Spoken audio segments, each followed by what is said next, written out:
Open up and say, Cowboys fans. Okay. It's time for your red pill. You're getting it today. What? Well, I've said a couple of those lines before. Yeah, we're going with Robert Stack, Unsolved Mysteries today. Like it. Good show. It's such a good show. Rest in peace, right? He passed? Yeah, he passed away like right after the show ended its run in like 2000, but Netflix has rebooted it, and it's really good. They do like a limited series. They do like hour-long episodes that cover like 6 different topics, and so they've got 18 episodes there. It's really good. So we keep trying to kick around this topic of NFL free agency, and it's like, okay, why are the Cowboys not spending? Why are they being as cheap as they are? Which, or is it even cheap? Is it just team building? Like, hey, we've looked it up, and it doesn't make sense to spend this money. Well, we all agree they've got a lot of contracts that they need to get done in-house, right? Like, Choppy, that had been your theory the entire time was, look, don't go spending free agency. All in means taking care of your own.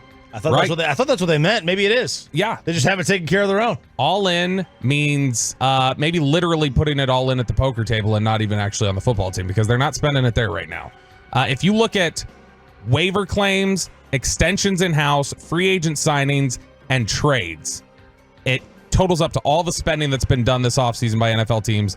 We mentioned this earlier. The Cowboys have spent $11,130,000. Okay, well, what does that look like in the context of the league? Well, for context, the second to last place team in the NFL of the lowest amount of spending is the Los Angeles Chargers, and they have spent more than 3 times that amount this offseason.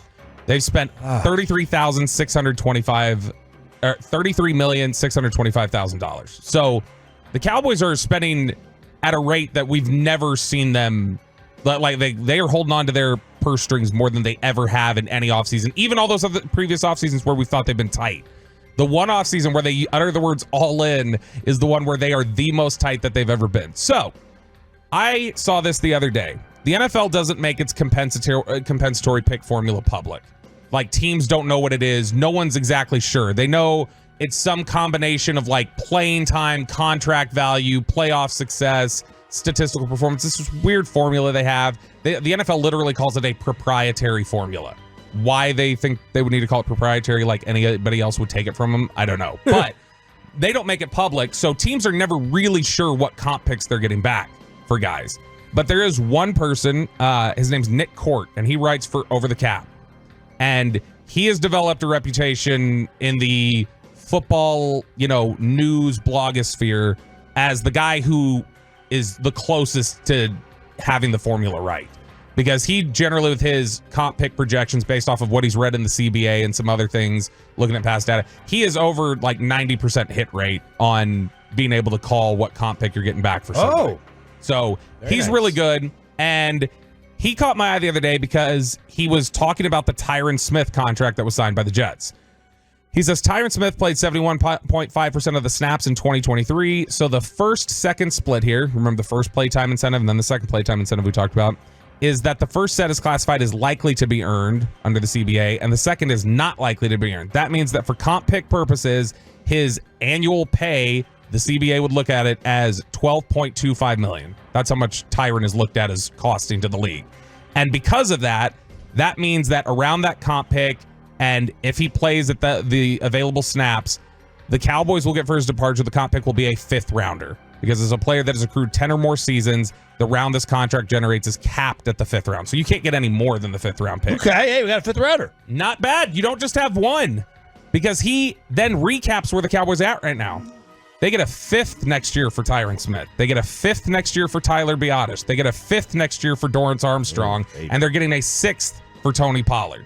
Man, the whole day 3 is just the Cowboys. I know. I mean, they may have every pick. And you know what jeopardizes those picks? Those picks are not set in stone. You could still lose them. Yes. You know what jeopardizes? Signing somebody. The whole formula of the entire comp pick formula is based on, okay, if you've lost somebody in free agency, we're going to give you resources to replenish it if you're not signing veterans. Okay, question. Mm-hmm. If I lose a left tackle, yes, in free agency, mm-hmm. do I? But and the only person, if I lose one left tackle, but I sign one linebacker, does that offset the left tackle, or do I have to sign a left tackle So to lose the comp pick. It's generally, I believe, because again, it's one of these things they don't explain to teams. But the thought process is generally that it's based more on like the amount of money you're replacing that went out the door. Are you telling me that the Dallas Cowboys are being cheap for 5th-round picks?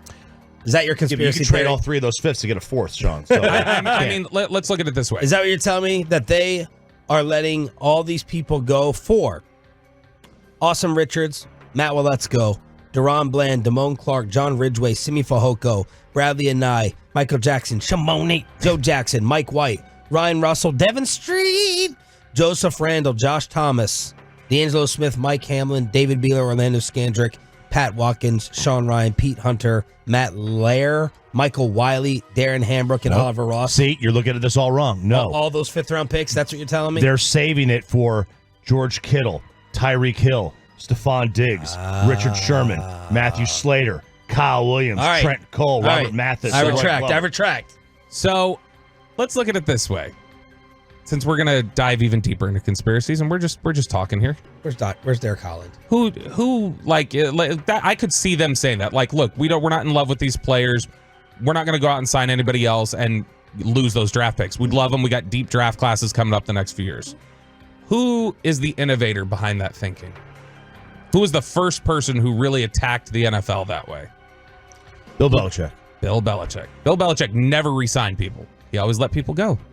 So maybe if you're one of the big conspiracy-minded individuals and you see Bill Belichick sitting out a year and wondering about how would Bill Belichick build this team? What does he want in his pocket? Does he want a bunch of veterans that he's going to walk into next year that he didn't pick?